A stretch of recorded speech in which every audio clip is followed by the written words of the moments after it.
The great thing about Access 2000 is that you really do not need to be a programmer or database developer in order to use the software. Just by learning how to use the wizards provided by Microsoft, we can create a powerful database to help us in the organization of our data. Using wizards that are available through Microsoft Access 2000 will make creating our first database simple and fun. From the main Access window, let's open the File menu and choose New. A window is displayed with the General tab pre-selected, giving us the option to create a new database, a new page, a new project for an existing database, or a new project for a new database. Let's click on the Databases tab. This is where templates of predefined databases have already been made for us to use and customize. Almost every type of database that we would need is already here. Once a template is selected, Access walks us through customizing it to meet the needs of our organization. To see how they work, let's preview one by clicking on the template called Time and Billing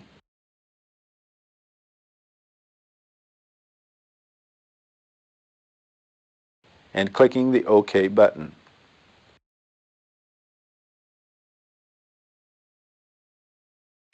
We are now asked to name our database, so we'll save our new database in the Viagrafix Learning Files folder.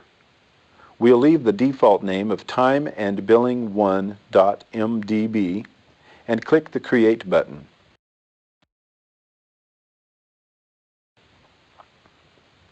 After a few moments, we are brought to a window titled Database Wizard, informing us of the type of information this database will store.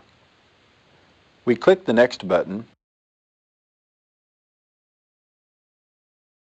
and we see a window telling us about all of the tables and fields that will be used. On the left-hand side, the Client Information table is highlighted so its fields are shown to us on the right-hand side. We click on the second table from the list on the left-hand side titled Project Information, and the list at the right changes to the fields for this table.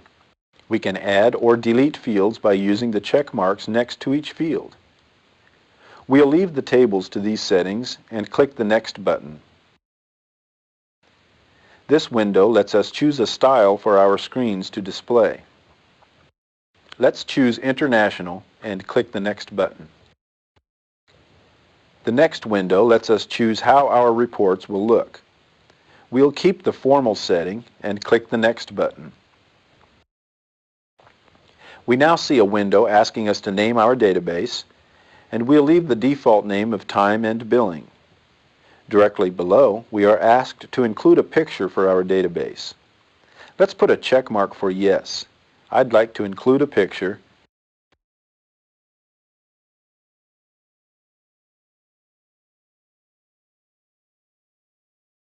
and click the Picture button. Now we'll browse to the Viagrafix Learning Files directory on our C drive and select clock.bmp.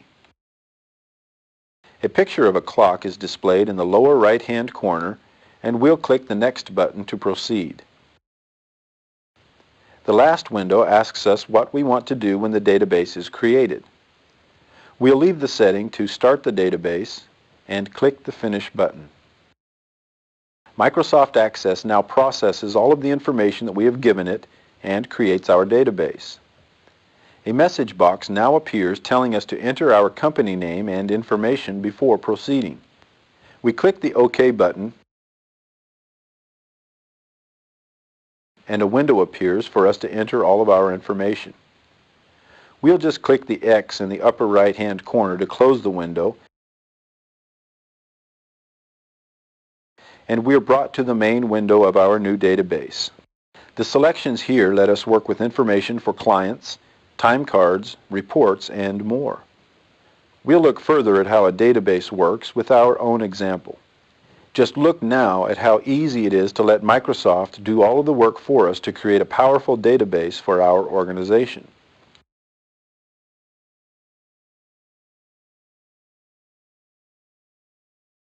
There are times when we'll need to create a blank database though. So we will open the File menu again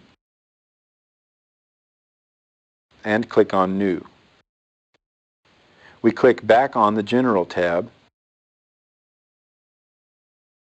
click on the database icon, and click the OK button.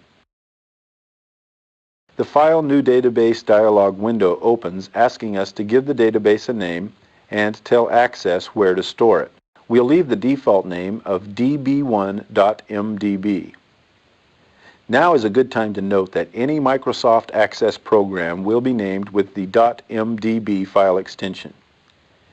If you are familiar with using Microsoft Word, then you know that those files use .doc extensions and Excel files use .xls extensions.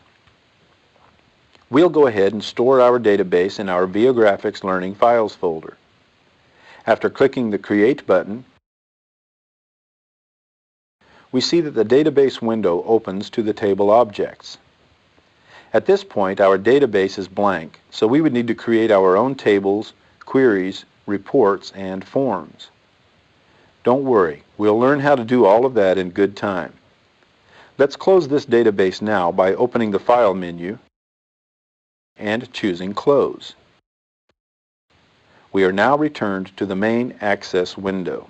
On a technical note, when a database is created in Microsoft Access, it is given a .mdb extension which will show up through Windows Explorer. When the database is open, a .ldb file is also created that can be seen through Windows Explorer as well.